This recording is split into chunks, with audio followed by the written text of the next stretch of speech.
everybody, and welcome to FCTV. And this is Bart Jackson, Steve Morgan, and we're here with American Family for American Family, and we support FCTV.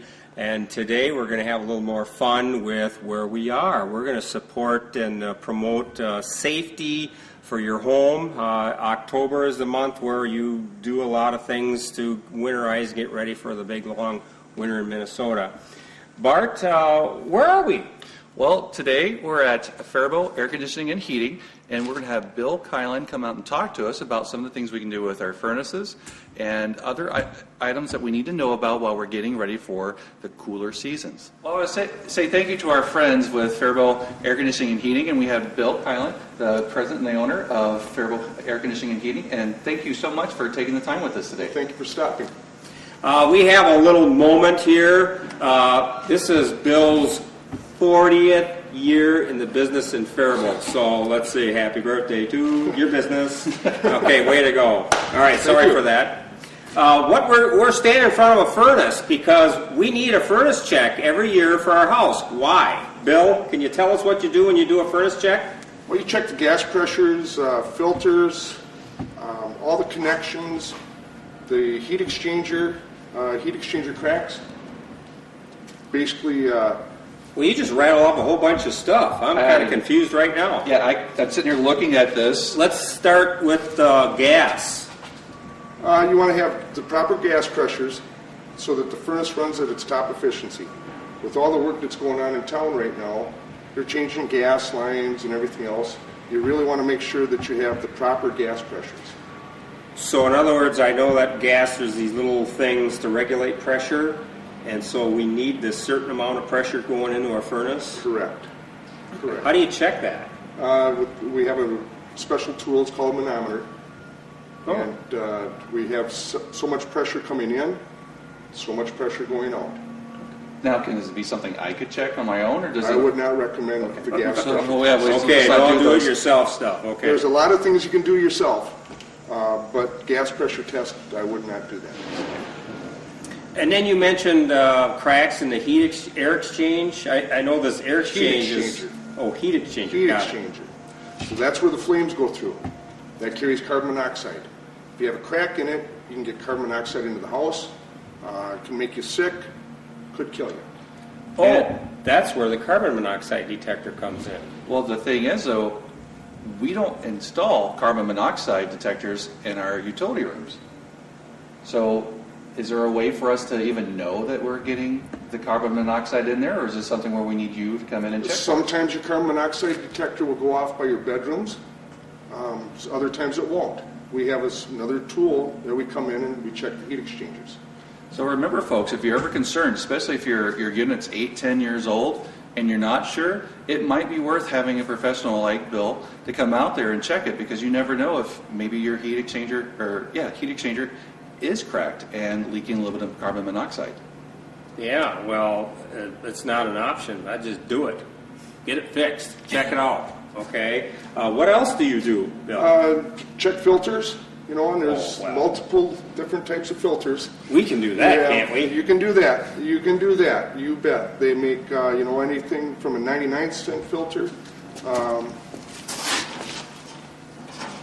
Hard to get at there. Something similar to this. Catches the big stuff, lets most of the little stuff go through. You don't have to change these as often, though. To a pleated filter that catches a lot more stuff and keeps the house a lot better for you.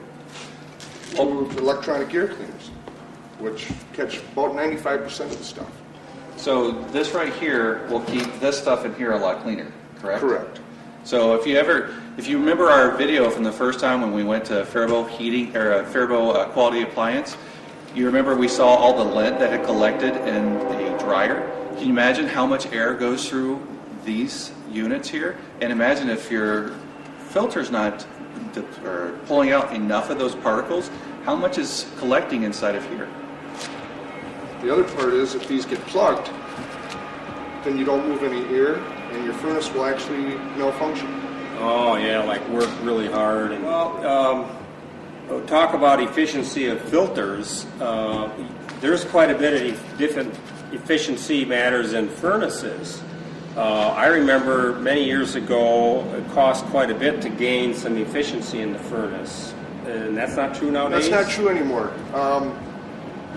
The efficiencies with the technology and everything else that's happened, the efficiencies, the lowest efficient you can buy is an 80% efficient. The highest efficient you can get is, I believe, 98% efficient.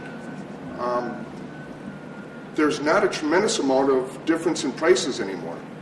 Depending on what your heat bill is, it could very well help you pay for that furnace back by going to a high efficient furnace. Oh, and that means every month you'll get a large, or at least a 10 to 15% savings on your bills, which obviously all of us like to save money, especially when it comes to heating bills. Correct. You might not see it because the gas price is going up or something, but you are saving money. Well, one of the other things Bill said is the higher efficiency modifies and adjusts that air fan, that Airflow, yes. airflow. Yep. And why don't you tell them about that? I thought that was quite interesting. Well, AC motor, if you left an AC motor run full time, it would run about $45 to $50 a month to run. On the new variable speed motors, you can knock that down substantially, $15, $20 a month to run the fan. Now that's if you run it full time. If you don't run it full time, you don't have that kind of savings, but it is possible to do. Yeah, my air exchanger runs all the time, and they said the fan is designed to run all the time.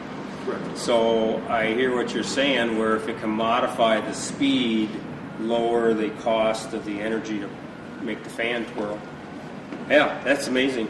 All this efficiency. Well, Bill, one of the things I've always wondered is when I've taken out one of these filters, and I didn't even think to look at how it was put in, how should you tell how you should put a filter in? I mean, is there really a wrong way? There is a wrong way.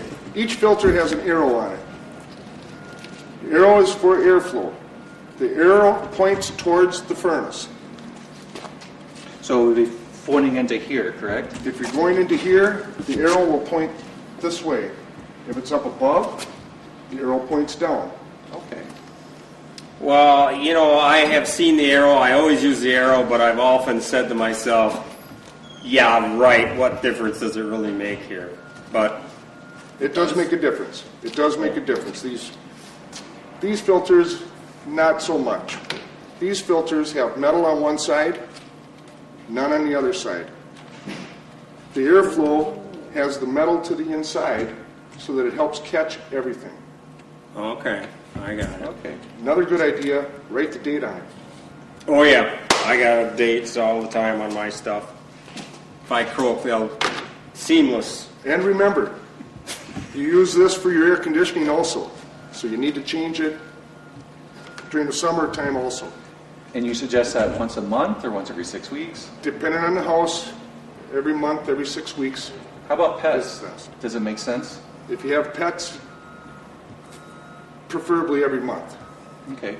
And also, if you ever had the opportunity to come in here and see their office, up front they have a filter similar to this, and half of it was cut off and another was put side by side. One is completely black, and that was what, how many hours with the candle?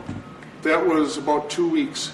2 weeks. They had a candle that was burning by, one of their customers had a candle burning, and all the soot that came from a candle was covering the entire side. And it was showing the differences between this white and black. And that's just from a candle that was burning for 2 weeks. Yeah, so when my kids come over with their dogs, I should probably just change the filter when they leave.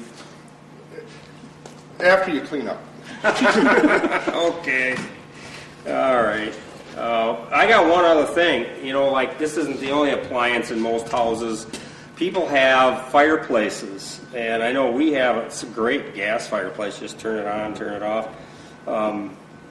What's the deal on? You should check the gas pressures on your fireplace, the venting on your fireplace. You want to make sure that the pilots are burning properly. Most fireplaces don't use electricity. They get their electricity from the pilot. So you want to make sure that that pilot is good so that it creates the electricity that's needed. The other thing, people have air exchangers in their house. Air exchangers have filters in them. Oh, yeah, I do that Check once a the year. filters on those. The coil comes out in the center, clean that coil, get it all ready for the wintertime. And all this can be done with just one visit from a technician? One visit. Okay, wow. Well, there we go. So now you guys write it down because you're going to forget. And if you wait till the first snowfall, this guy's busy. He can't get to you. Now's the time to schedule. Well, Bill, thank you so much for spending time with us today. Thank you. Yep, it was very good. Appreciate it. And everyone, again, we appreciate FCTV, and we are glad to give you little safety nougats, as Bart coined them in our first series, and we hope this helps.